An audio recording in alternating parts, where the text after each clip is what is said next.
starting to the top right of the map. Down 0-1 in this tiebreaker. And the second tiebreaker in Group C. MarineKing Prime. A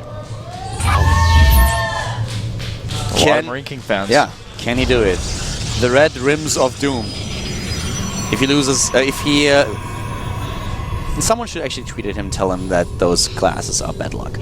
Bottom left of the map, in red, we have the Protoss player. Cross position to MarineKing. LGIM first.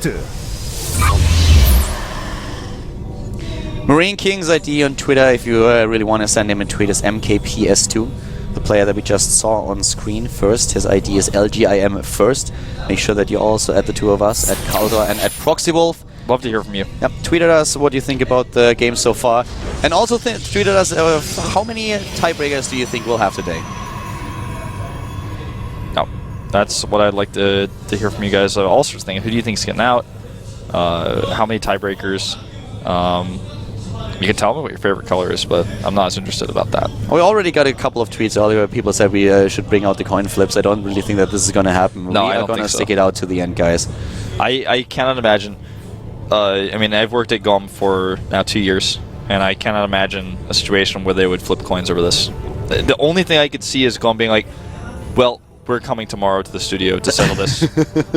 That's the only thing I could see. You know, I actually have an advantage over you. I casted the entire last night on the online tournament, so my sleep schedule is already adjusted of staying awake for the rest of this night and even into the early morning to cast this. Well, you know, you did it yesterday, so now it's my turn. Yeah.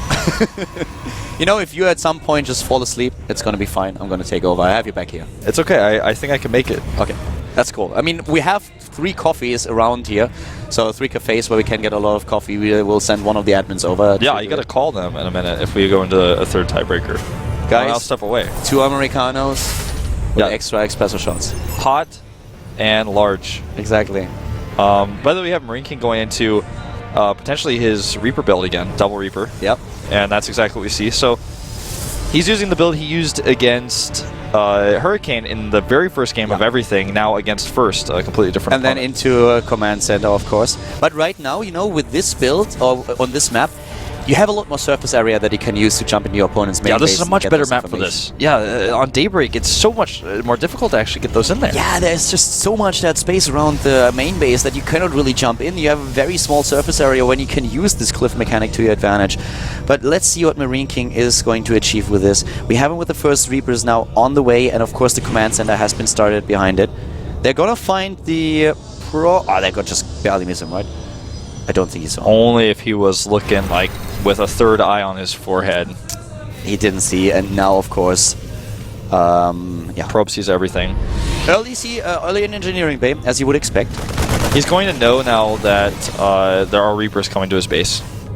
But, you know, the Reaper's just going to see this, and he doesn't have a whole lot to defend just yet. He's going to have to micro with probes, or at least run away until the Mothership Core is there, because one Stalker cannot kill 2 Reapers by itself. With the Mothership Core, he can do a lot more, and that's exactly what we see here. +1 attack already being started.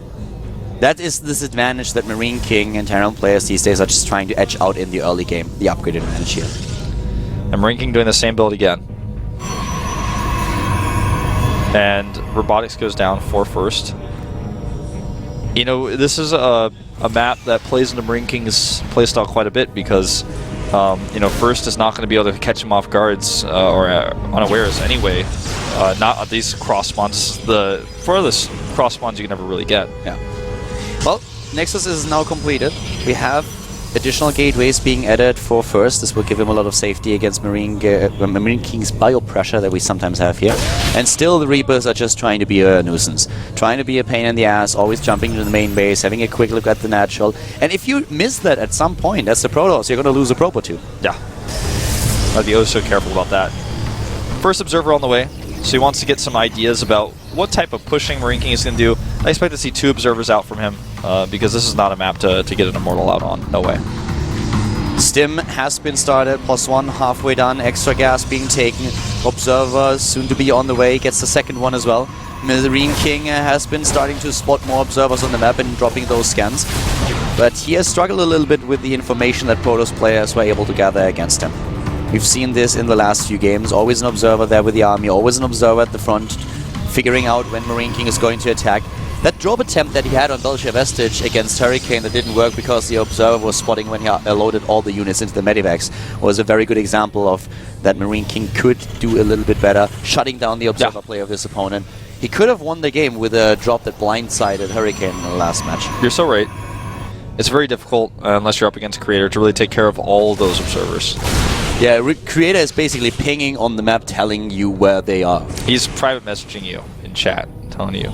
It's coming into your base in 3, 2, 1.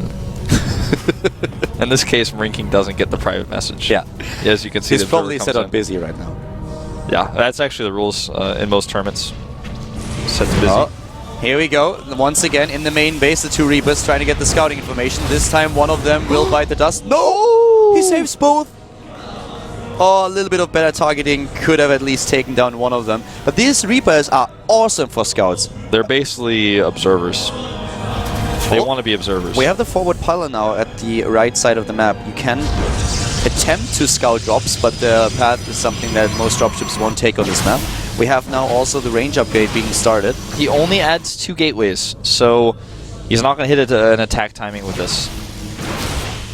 For MarineKing, everything is on the line. A loss in this game and he is out, and First and Hurricane will advance.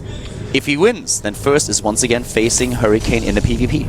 MarineKing has a great push out here. He's not gonna have combat shields right away, but he will have 1-1. And he has a lot of army supply, 38 against 27, so a 10 army supply lead at this point. The Colossus comes out just in time. He should be able to. With no combat shields, there's no way you can really make this work. It's just too much damage against the light armored units here. Yeah. And he's trying to find a way. Right now, First makes that cannon.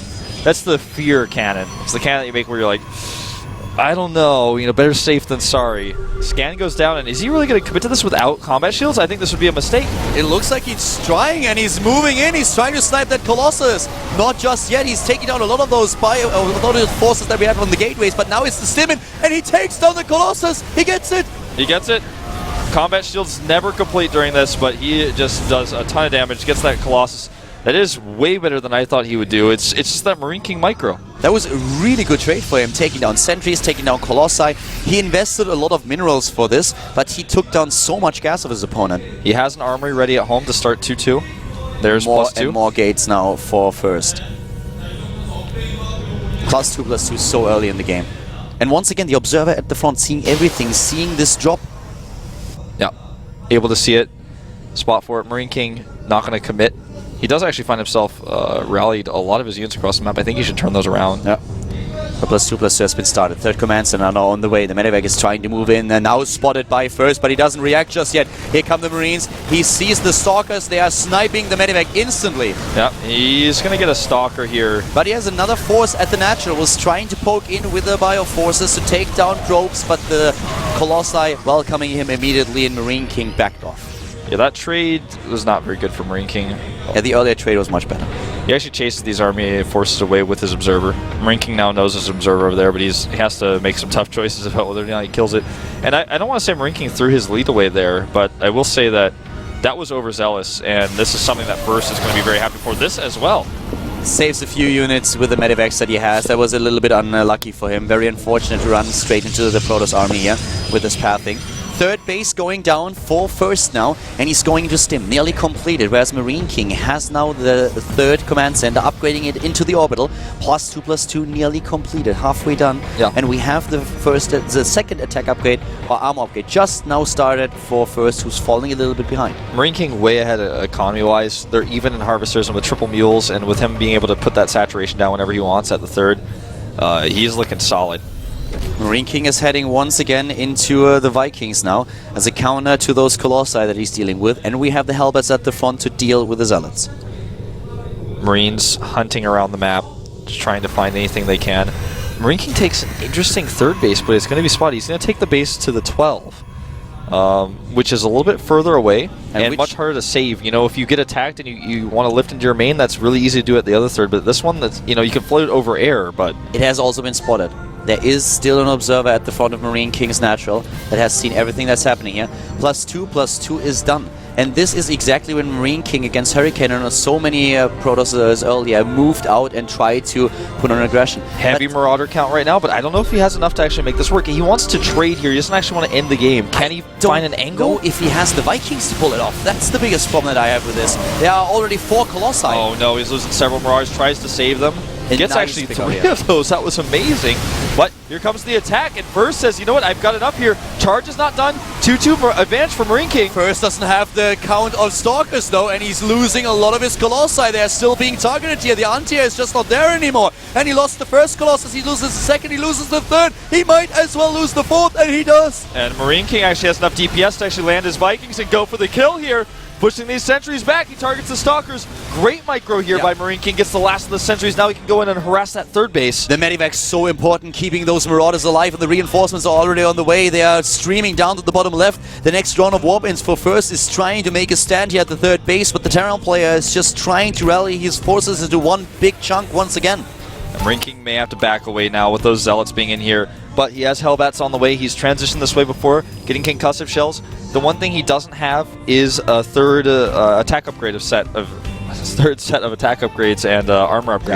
Upgrades are really important here for MarineKing. Now, once again, he's trying to move in. He has those Vikings at the front. They're being sniped by the Stalkers, but there's only one Colossus. Colossus very much exposed right now. Meanwhile, a run-by goes on at MarineKing's third. This has caused him a lot of problems in the past. Can he deal with this? Exactly, there's nothing to defend. First is trying to go for those run-bys, and in all the games that we saw before when MarineKing faced the Protoss player, those did a number on him. He's losing units once again. He lost a lot of Harvesters already, 8 in total. But this time he deals with it much better. First and MarineKing dead even in supply right now. And First starts the second attack upgrade. He's trying to close the distance when it comes to upgrades. MarineKing not with 3-3 just yet. Is he trying to barrel down on this third base? Is he trying to just take it down right now? Maybe even pulling his SCVs. He's still building Vikings. He's building units. And here comes the SCV pull. The SCV pull here. He knows he has a window. There's so many Hellbats with this. In total 6. He has no Vikings. 2 Vikings now, just the one more popped out. And again, the run by with the Zealots. Every single time it happens on MarineKing, he is not getting any defense up there. Don't forget, every Zealot that's over there is not over here, and he's going to want as many Zealots as he can afford to fight this. Here we go, the Zealots in the back! And here comes the time warp. The double time warp is already there, and immediately trying to snipe those units at the front, but the 2 Colossi doing so much damage. MarineKing is on his last leg here. He has to win this game. He is on his last leg. As you said, he has a good concave here.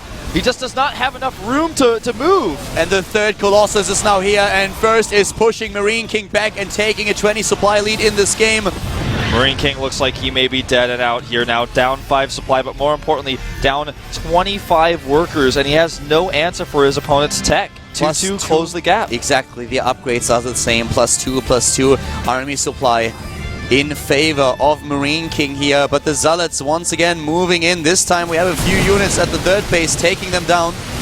Gets only one SCV here, tries to get a second one. Harvesters killed in this game so far, 20 for First, and don't 5 forget for that MarineKing. a lot of those were in that fight too. Yeah, that's true. But I mean, you know, the number is the same, whether it's because he lost them to run-bys or whether he lost them when they attack. He's very, very low on Harvesters right now. Similar overall supply, which means that MarineKing is of course ahead in the army supply. And he's not making any more SCVs. It looks like he's just planning on going for another pull, and he does. You can see it there on the minimap. Here he goes. He pulls basically everything that he has now, and it has already been spotted. The Stalkers, wow, that was close. He moved them to the top right and didn't realize that they were on the wrong waypoint. MarineKing only 10 army supply up, not the lead he had before. Yeah, and also we have him now in a position where the upgrades are absolutely even. No ghosts for the Archons, very few Vikings. It's all about the micro here. He needs a split. MarineKing's last stand, the last stand of the Terran player. He's moving in, the time warp is there. Here comes the stim, the DPS, the Zealots melting away, but those Colossi, can they deal with those Vikings? Yes, they can. MarineKing being pushed back here first, taking a huge lead in supply. And now MarineKing on his last legs. He doesn't have any follow-up this time. He's got no SCVs left. His Vikings not able to kill those Colossi, and that is going to be it. 3 times is the charm. First is able to defeat MarineKing. The third time they face each other in the second timebreaker here at Group C. MarineKing losing everything. Down to 40 supply against 126. He's leaning back in his chair right now in the booth, looking very, very upset with himself in there. He knows it's over.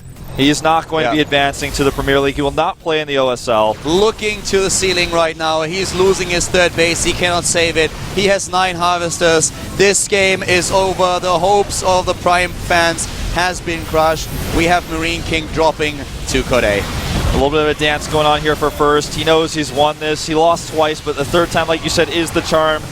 And the last of the Marauders, once they're gone, MarineKing's going to have to type out here. He knows he's got no chance. This is just too much Protoss or not enough Terran. 30 supply left for MarineKing. GG! And first, will advance with his Protoss brother Hurricane to Code S to the Premier League and the OSL. Yeah. 2 Protoss players are going to play in the next season of Code S, and MarineKing is in Code A. Very, very upset here. Even he was looking worse upset when we were looking back at him in the booth just moments ago.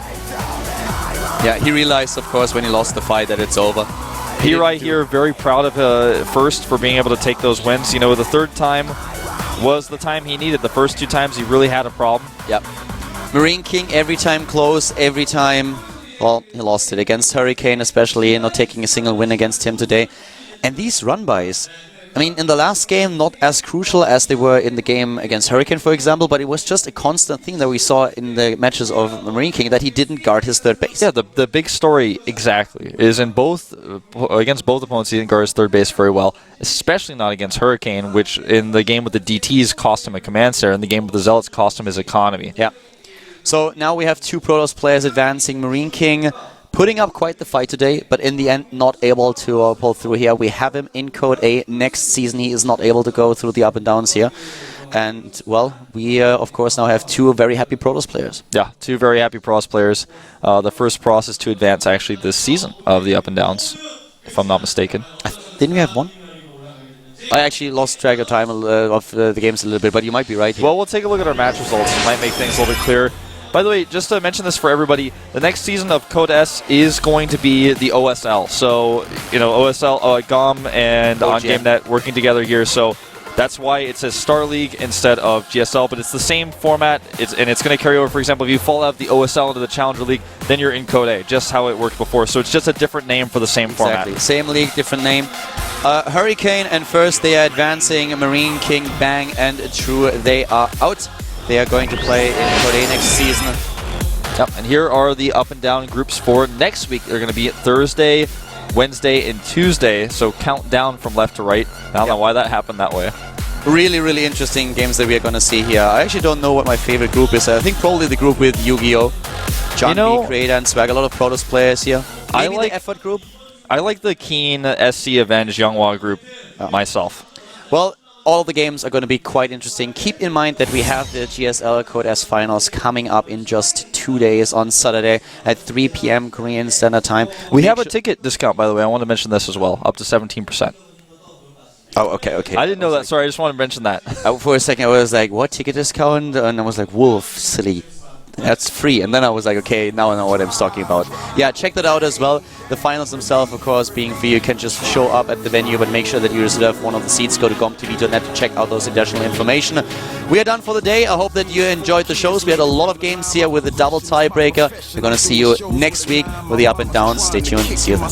She doing fine and no longer blinded. Wait, a minor setback. This supposed to be friend of mine. Emptied the clip on me one night when the friendly fight turned personal. Guess he wasn't my friend after all. After a brawl, hit me 3 times and I wouldn't fall. Made it through with a blessing. Karma with